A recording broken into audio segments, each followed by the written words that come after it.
It's not about history, it's about living in a war.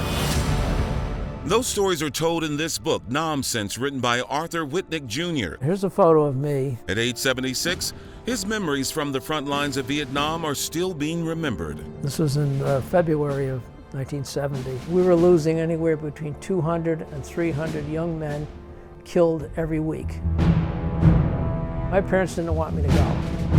As an infantryman, they feared his chances of seeing the brutalities of war, but his mom offered this way of escape just moments before Arthur boarded a plane at Bradley International Airport. We want to send you to Canada.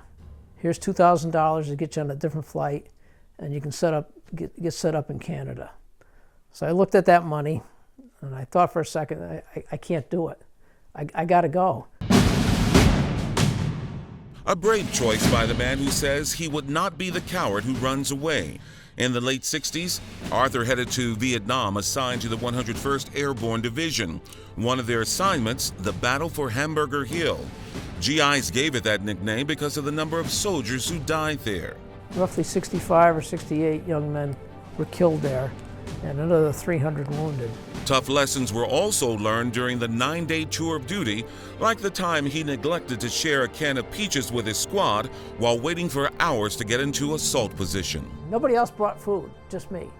So while I'm eating them, my squad members are looking at me and say, "Hey, Wiknik, run the peaches." In other words, pass them around.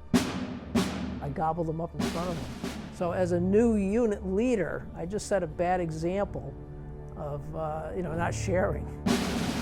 But Arthur redeemed himself by managing to get a manufacturer in New Hampshire, with the help of his mom, to send him and his squad a care package. Well, I wrote to that company and I said, "My mother sent me a can of your product.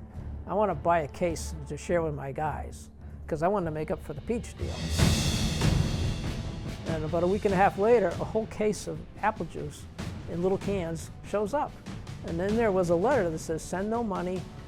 This is the way we're going to show our support for what you guys are doing over there." Just one of the many stories from the front lines of Vietnam chronicled in Namsense. I'm Ken Houston reporting.